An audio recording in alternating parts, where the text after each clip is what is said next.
오후 예배 이후에 캠핑데이 추진 준비팀들 모임을 갖도록 하겠습니다. 주중 수요 붕어빵 전도대에 위하여 기도해 주시고 참여해 주시기를 부탁드리고요. 또 단기 선교팀들이 이제 한 주간 남았습니다. 안전사고 없이 은혜 가운데 마무리되도록 꼭 기도해 주실 것과 또 후원하여서 은혜 가운데 잘 다녀오실 수 있도록 협력해 주시기를 바랍니다. 오늘 청년들이 찬양을 하니까 교회가 깨어 있는 것 같죠? 예, 우리 청년들 위해서도 크게 한번 박수하겠습니다. 감사합니다. 오전에 이어서 오후에 부흥을 주제로 하는데 우리 청년들이 나와서 찬양을 하니까 부흥의 역사가 이 땅 가운데 임하는 것 같아 너무너무 감사합니다. 오늘 오전에 부흥을 주제로 하였고 원래 연초부터 부흥을 주제로 하려 하다가 에베소서에 나오는 심령이 새로워져야 된다는 메시지로 새해를 열었고 지난주는 설 명절로 인하여서 가정 간의 갈등 해소하는 문제를 다루었고 본격적으로 이번 주간에는 부흥에 대한 부분들을 오전부터 다루기 시작했습니다. 부흥은 우리가 생각하는 것과 다르게 우리 심령이 새로워지는 것이라 했습니다. 리바이벌 한다는 것은 이 죽은 것 같은 심령이 회복되는 것을 부흥이라 이렇게 일컫는다 말했고 예전에 우리가 부흥회 할 때 주로 무슨 부흥회였어요? 심령 부흥회. 이게 부흥의 목적입니다. 심령이라는 것은 마음의 영이 새롭게 사는 것을 말하는 것입니다. 물론 그것이 인위적이나 조작적인 것이 아니라면 원래 부흥은 심령의 부흥이 맞습니다. 우리의 안에 내 마음의 영이 거듭나 죽었던 것 같은 절망 가운데 있는 이들이 말씀으로 인하여 새로운 생기를 얻고 살아야 되겠다. 이 기운을 차리는 것이 부흥인 것입니다. 그리고 부흥은 회개 역사로 일어난다 했습니다. 말씀이 임하여 우리가 부흥을 경험했다면 회개할 수밖에 없는 상태에 이른다는 것입니다. 회개와 회심 없는 부흥은 일어날 수 없다는 것을 성경은 가르쳐주고 있습니다. 세 번째는 부흥은 말씀 전파, 말씀을 전하는 데 있다. 말씀을 전한다는 것은 우리 안에 부흥이 일어났다는 결정적인 증거입니다. 마지막에는 부흥은 삶을 나누는 것입니다. 내 재산을 팔아 나누고 떡을 떼고 교제하는 이런 변화가 바로 참된 부흥이다. 그런데 저와 여러분들이 오랫동안 한국 교회를 지배했던 부흥의 개념은 뭐냐? 숫자적 증가의 부흥을 의미했습니다. 이것도 나중에 지금 다루겠습니다만은 수적 부흥에 대한 부흥의 개념이 너무 깊숙이 파고들다 보니까 이런 내적인 변화, 심령의 변화에는 별 관심이 없었습니다. 이것이 문제였는데 우리는 교인 수가 증가하고 재정이 늘어날 때에 그 교회 부흥하였더라 이런 용어를 사용하게 됩니다. 회개와 삶의 변화에는 관심이 없습니다. 사람 수가 많이 모이면 크게 부흥한 것으로 우리가 부흥에 대한 오해한 측면들이 강하게 있었습니다. 그래서 우리는 하박국 선지자가 선포하였던 수년 내에 부흥케 하소서 했을 때에도 이 부흥의 개념을 생기가 일어나는 것, 죽음에서 삶으로 전환되는 것, 내 심령이 회복되는 것이 부흥이 아니라 그때에도 우리는 생각하기를 수년 내에 교인 수가 폭발적으로 증가하는 것을 부흥으로 이해했다는 것입니다. 그럼 우리는 이런 부분에 대해서 어떻게 설명이 가능할까? 신천지가 최근에 폭발적으로 증가했습니다. 그럼 신천지의 증가를 부흥이라 할 수 있느냐는 것입니다. 매우 중요한 문제입니다. 삶의 변화나 회개의 역사나 세상을 변혁시키는 삶의 질의 변화 없는, 즉 내면의 변화가 없는 숫자적 증가가 부흥으로 이해한다면 신천지는 크게 부흥한 종교 집단이라 이렇게 말할 수 있다는 겁니다. 우리의 신천지의 숫자적 증가를 부흥으로 볼 수 없는 것은 회개나 삶의 변화가 없고 반가정적이고 반생명적이기 때문에 우리는 그들에 대하여 문제 있다 말하는 의도가 바로 거기에 있습니다. 그러므로 성경적인 부흥의 의미를 되새기는 것이 필요하고 부흥과 숫자적 증가를 구분할 수 있어야 합니다. 부흥은 성령이 임재하여서 우리의 내적 심령에 변화가 일어나 회심이 일어나고 변화된 삶을 통하여 이 세상을 바꾸어 나가는 것이 참된 부흥이라면은 숫자적 증가는 그냥 삶의 변화가 목적이 아니라 사람 모으는 것이 목적일 때 숫자 증가로 이야기가 됩니다. 그래서 신학자 이안 머레이는 부흥과 부흥주의를 구분하라 말합니다. 부흥은 말 그대로 성령으로 우리에게 주어지는 은혜로서 우리가 자연스럽게 회심이 일어나고 세상을 변혁시키는 주체로서 살아갈 때 이걸 부흥이라 말하고, 부흥주의는 인간의 의지로 사람의 수를 증가할 수 있다고 생각하는 운동의 흐름을 부흥주의라 이렇게 말합니다. 그러므로 부흥과 부흥주의를 구분하라는 겁니다. 그럼 부흥과 부흥주의가 어떻게 구분할 수 있는가? 삶의 열매를 보면 알 수 있다. 마틴 로이드 존스가 그 이야기를 합니다. 참된 부흥이 일어날 때 삶의 변혁이 일어난다는 겁니다. 세상이 바뀌더라는 겁니다.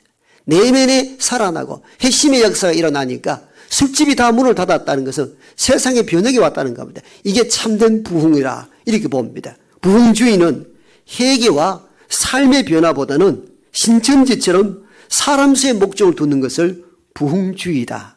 이렇게 단어를 정리하고 있습니다. 18세기 미국 부흥을 이끌었던 조나단 에드워드도 이렇게 이야기합니다. 부흥은 내면의 본질적 이 변화를 이야기하는 것이고, 그리고 부흥주의는 숫자의 갑작스러운 증가를 이야기하는 것이다. 이렇게 이야기합니다. 숫자의 갑작스러운 증가. 그래서 조나단 에드워즈는 내면의 본질적 변화보다 숫자의 갑작스러운 증가 현상을 경계해야 한다라고 우리가 경고하고 있습니다. 그럼 우리는 목사님, 부흥은 숫자적 증거와 관련이 없나요? 관련이 있습니다. 진정한 회심의 부흥이 일어나면은 자연스럽게 신도의 수가 증가한다는 겁니다. 이건 인위적으로, 조작적으로, 의도적으로 하는 것이 아니고 자연적인 성장이 가능하다는 것입니다. 우리는 그 예를 사도행전에서 찾아볼 수가 있습니다. 부흥의 역사 일어났습니다. 부흥의 역사, 내면의 회심의 역사, 회개의 역사, 형제 우리가 어떻게 할고 복음이 증거되었습니다. 그러자 그날에 세례를 받고 예수를 믿는 자가 3,000이나 더 있다고 그랬습니다. 숫자적 증가가 자연스럽게 일어남을 볼 수가 있습니다. 무관하지 않다는 것입니다. 다시 말씀드립니다. 숫자적 증가가 우선시 되는 것이 아니고 참된 내면의 변화, 내면의 부흥이 일어날 때 자연스럽게 세상이 바뀌고 바뀐 세상을 통하여서 사람들이 주를 주목하고 회심하여 예수님께로 돌아오는 수가 많아지더라는 것입니다. 이건 1907년 평양 대부흥운동 때도 일어난 결과입니다. 즉 말씀이 임했을 때에 회개의 심령이 일어나고 세상이 변화되었으니까 사람들이 교회를 주목하기 시작했습니다. 예수를 믿으니까 엉뚱한 짓 않고 도둑질하지 아니하고 도박과 술에 빠지지 아니하고 회심하는 역사를 바라보면서 야, 우리 집의 남편도 우리 집의 애들도 예수를 믿게 해야 되겠구나. 이렇게 하여서 1905년도에 기독교 인구가 5만이었던가 그 다음에 10만, 20만, 30만으로 폭발적으로 성장하기 시작합니다. 그런데 우리는 뭘 주목하는가 하면 폭발적인 인구의 수 증가에만 부흥을 이야기하는데 그 이전에 무엇이 일어났는가? 회개가 일어났다는 거예요. 회개가 일어나고 세상이 바뀌니까 세상이 교회를 주목하게 되고 복음 안에서 회심하는 역사가 일어난 결과였던 것입니다. 이것을 보면은 참된 부흥이 일어나면은 숫자의 증가가 발생한다는 것은 성경적인 증언이기도 합니다. 다만 우리가 유의해야 할 것이 있습니다. 수적 증가는 부흥의 결과이지 부흥의 목적이 아니라는 것입니다. 참된 회심의 역사가 일어나면은 자연스럽게 결과적으로 기독교 인구가 늘어날 뿐이지 기독교 인구를 목적으로 두고 부흥이 가능하지 않다는 것입니다.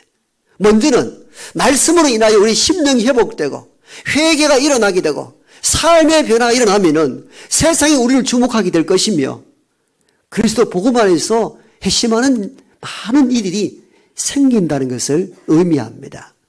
그러므로 참된 부흥은 숫자에 있는 것이 아니고 내면의 변화가 먼저 일어날 때 참된 수의 변화도 가능하다는 사실들을 성경은 우리들에게 말씀하고 있습니다.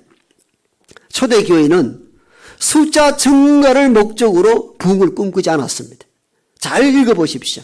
그들은 모여서 기도하고 회심하고 가슴을 찢으며 아파하고 그럴 때에 자연스럽게 3,000명, 5,000명 회심하는 역사가 따라왔을 뿐이라는 것입니다. 이 부분을 우리가 주목해야 됩니다. 그러므로 참된 부흥을 이루려면 먼저 저와 여러분의 심령이 믿음 안에서 다시 살아나야 합니다. 아무것도 할 수 없다. 절망과 좌절이 있는 이들이 말씀을 통해서 이 심령의 변화, 부흥, 다시 사는 역사가 일어나야 놀라운 역사가 이어서 펼쳐진다는 것입니다. 그러면 우리는 부흥의 순서를 바꿔서는 안 됩니다. 숫자적 증가가 앞세워진다면 절대 그런 일이 일어날 수 없습니다. 먼저는 내면의 변화, 말씀으로 내면의 심령의 부흥을 경험할 때 그 다음 뒤따라오는 보너스가 뭐냐? 숫자적 증거라는 것입니다. 이 흐름을 뒤집어서는 안 된다는 것이죠. 그럴 경우는 부흥주의가 앞서게 되고 부흥은 빠져버리게 된다는 겁니다. 모든 주의는 위험합니다. 뭐뭐주의. 이 주의는 하나님의 말씀보다 인간의 사상이 앞섰다는 결정적인 증거입니다. 그러므로 우리는 부흥주의에 대해서는 경계하지만도 부흥은 꿈꿔야 합니다. 부흥을 꿈꿔야 합니다. 그렇다면은 이 부흥은 어떻게 일어나는가? 이미 앞에서 오전과 오후에 대충 좀 짐작했을 것입니다. 이 부흥은 기도할 때 일어나더라는 것입니다. 오늘 사도행전 1장 14절을 읽었는데요. 거기 보면 이제 주님 부활 승천한 뒤에 마가다락방에 모여서 여자들과 예수의 어머니 마리아와 예수의 아우들과 더불어 마음을 같이 하여 오로지 기도에 힘쓰더라. 아멘. 이게 출발이었습니다. 이게 부흥의 출발이었습니다. 기도하더라. 오로지 기도에 힘쓰더라. 이 일이 끝나고 난 뒤에 그 다음 무엇이 이루어지는가 하면은 베드로가 나서서 기도한 뒤후에 조직을 정비합니다. 무슨 조직? 제자 중에 한 명 가룟 유다가 탈퇴했잖아요. 예수를 배반하고. 그 조직, 즉 가룟 유다를 대신하여 기도하여 다시 12사도를 세우는데 한 사도가 마띠아입니다. 이 내용이 1장 14절 기도에 힘쓰더라 하고 난 뒤에 베드로가 했던 일들입니다. 즉 조직이 무너졌는데 이 조직을 정비했다는 것은 뭘 말합니까? 새로운 부흥의 깃털이 마련됐다는 것을 상징적으로 보여주는 장면입니다. 그렇습니다. 기도할 때에 부흥이 찾아옵니다. 자연스럽지. 이 부흥이 가슴 속에 뜨겁게 하니까 무너진 조직을 새롭게 구성을 합니다. 12사도가 구성되었다는 이 의미는 앞으로 교회가 달려갈 수 있는 준비가 되었다는 선언이기도 합니다. 이 일들이 어떻게 가능했는가? 기도한 후에 이루어졌다는 것을 눈여겨볼 필요가 있습니다. 그러므로 저와 여러분의 심령이 회복되고 교회가 부흥하고 가정이 평화롭기를 원한다면 저와 여러분들이 먼저 엎드려 기도해야 합니다. 기도를 단순한 것으로 여기서는 안 됩니다. 기도할 때 성령께서 간섭을 주셔서 우리의 마음속을 회복시켜 나가시는 것입니다. 이게 부흥을 꿈꾸는 이들이 먼저 해야 될 일들입니다. 그래서 오늘 본문에 보면 오직 기도라는 것은 뭡니까? 기도만 했다 그 말입니다. 기도 외에 다른 것을 감히 하지 않았다는 겁니다.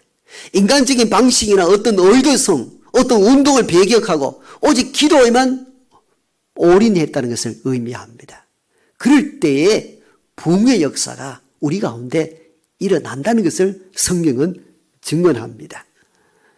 두 번째 부흥은 어떻게 찾아오는가? 바로 사도들로부터 말씀을 배울 때, 즉 말씀을 읽고 듣고 말씀 가운데 살 때 부흥의 역사가 우리 가운데 일어나기 시작한다고 사도행전 2장 42절에서는 밝히고 있습니다. 그들이 사도의 가르침을 받아, 즉 1장 14절에서는 기도에 대한 내용을 다루고 2장 42절에서는 말씀을 다루고 있습니다. 결국은 우리 심령의 새로운 변화, 부흥은 기도 그리고 말씀에 있습니다. 말씀을 가까이 하셔야 됩니다. 세상 그 어떤 사상이나 이념이 우리를 새롭게 거듭나게 할 수 없습니다. 오직 말씀만이 우리 심령을 새롭게 하십니다. 우리에게 부흥을 일으킬 수 있는 뜨거움은 기도와 말씀밖에 없습니다. 히브리서 4장 12절에서는 하나님의 말씀은 살았고 운동력이 있어 좌우에 날선 어떤 검보다도 예리하여 혼과 영과 간절과 골수를 찔러 쪼개기까지 한다 하셨습니다. 이게 말씀이 갖는 위력입니다. 말씀 안에 있을 때, 말씀이 우리 안에 임할 때 참된 내재적 부흥이 가능하다는 것입니다. 이건 운동으로 가능하지 않다는 것을 보여주는 장면이기도 합니다. 그러므로 저와 여러분이 심령이 새로워지고 부흥을 꿈꾼다면 늘 기도와 말씀 가운데 살아야 합니다. 그럴 때 자연스럽게 우리 마음이 뜨거워지는 것이죠. 마지막 세 번째는요, 어떻게 부흥의 역사가 일어나는가? 그 부분은 성도 간의 교제가 있을 때입니다. 오늘 오전에 말씀드렸습니다마는 2장 42절에 보면 서로 교제하고 떡을 떼며, 교제하고 떡을 떼며, 참된 성도의 교제가 중요하다는 것을 알 수 있습니다. 나 혼자만 뜨거워서 기도와 말씀을 무장한다 해서 교회 공동체가 부흥하지 않는다는 겁니다. 서로 성도 간에 기도는 기본이고 말씀도 기본이고 그렇게 된 성도들이 함께 교제하는 것. 여기에 성령이 임재하고 성령께서 우리 마음을 주관하셔서 이 안에 생기를 불어넣어서 다시 사는 부흥, 리바이벌이 일어난다는 겁니다. 그래서 성도의 교제는 참 중요합니다. 홀로 하는 것이 아니라 더불어서 협력하여서 하나님의 나라를 세워가겠다는 참된 성도의 교제가 있을 때 거기에 부흥의 역사가 일어납니다. 가끔 옛날 봉사 그런 말씀 많이 하셨죠. 아궁이, 시골 아궁이에 장작불 붙일 때 어떻게 합니까? 자꾸 나무로 동여줘야 불이 확 붙습니다. 잘 붙는 나무도 다 흐트러 버리면은 각각 개별적으로 놓으면은 불이 꺼져 버리고 뜨거운 가마솥을 데울 수가 없습니다. 근데 아궁이 불을 피울 줄 아는 사람들과 못 피우는 사람 차이가 거기서 납니다. 그래서 자꾸 이게 돋아주는 거죠. 아궁이에 장작불을 모아주면은 화력이 붙고 그리고 그 두꺼운 가마솥을 데워서 음식을 만들어냅니다. 아궁이 비유를 우리가 살펴볼 필요가 있습니다. 가끔 도시에 있다가 오는 친구들이 나도 해보겠다 하는데 보면 대부분 불을 꺼내요. 왜? 이리저리 흩어버리시니까. 방법을 모르니까. 교회 공동체는 기도와 말씀으로 무장할 뿐만 아니라 성도 간에 참된 협력과 화해와 교제가 일어나야 됩니다. 그래야 부흥의 역사가 가능하다는 것을 우리가 잊지 말아야 합니다. 마지막은 부흥은 성령의 역사가 임해야 한다는 겁니다. 그 부흥과 부흥주의의 결정적인 차이는 여기입니다. 부흥주의는 인간의 의지적 운동으로 뭔가 해보려는 시도였다면 부흥은 성령의 역사로 인한 결과입니다. 여러분, 우리 부흥이라는 것은 제가 여러분들을 억지로 막 부흥하다가 이끌어 간다 해서 이끌어지는 게 아니고 기도가 있고 말씀이 있고 교제가 있고 그 다음에 성령이 우리 가운데 임해야 합니다. 그래서 우리 안에 뜨거워야 변화가 일어나는 것이죠. 사람이 억지로 끌어가는데 끌어지는 것이 아니더라는 것입니다. 그 마지막 우리가 소망해야 될 부분이 뭐냐? 성령의 역사를 기대해야 합니다. 여기에 이 교회 위에 저에게 하나님 성령을 물붓듯이 부어 주시옵소서. 성령을 사모해야 됩니다. 성령이 임재해야 자연스럽게 부흥의 역사가 가능하다는 것입니다. 오늘날 가장 큰 위기가 뭐냐면은 인간이 의지와 힘으로 뭔가 바꿔보려 하대. 우리 힘도 들고 탈진도 오고 위기에 빠진다는 사실을 목회하면 종종 경험하게 됩니다. 1907년 평양 대부흥운동, 여러분 인간의 의지로 뭔가 바꾸려고 한 것이 아니었습니다. 기도와 말씀 가운데 성령 불같이 떨어지고 그러다 보니까 자발적으로 회심의 역사가 일어나니까 삶의 변화가 일어났습니다. 삶의 변화가 일어나니까 세상 사람들이 그를 주목하고 교회로 몰려 들어와서 우리가 한번 변화되어 보자고 한 것이 평양 대부흥의 역사였습니다. 그런데 100년 이후에 2007년도에 한국교회 연합회에서 어게인 1907을 했는데 아무것도 이루어지지 않았습니다. 왜요? 제도적으로 인위적으로 부흥운동을 흉내냈기 때문입니다. 성령의 역사가 없고 회개의 역사가 없는데 어떻게 부흥이 가능합니까? 부흥이 일어날 수가 없죠. 그래서 많은 교계 지도자들이 탄식하며 우리가 잘못했다라고 회개 운동을 먼저 벌여야 된다고 한탄한 적이 있었습니다. 맞습니다. 인위적으로 운동적으로 할 수 있는 것이 부흥이 아닙니다. 부흥은 사도들의 가르침을 받고 전혀 기도에 힘쓰고 성도 안에 교제가 있을 때에 성령이 그 가운데 불같이 임재할 때에 나타나는 거룩한 성령의 운동이었기 때문입니다. 그러므로 인간의 의지적인 운동과 성령의 역사를 구분할 줄 알아야 됩니다. 우리가 올 한 해, 아니 한국교회 전체가 이 거룩한 부흥운동을 벌이고 있는데 우리는 말씀을 다시 돌아가서 부흥과 부흥주의를 구분해야 됩니다. 전적으로 엎드려 기도하는 것과 말씀을 사모하는 일들과 참된 성도의 교제가 있을 때 거기에 불같은 성령이 임재해야 부흥이 가능하다는 것을 알아야 됩니다. 그리고 부흥은 숫자적 증가로 연결되기는 합니다만은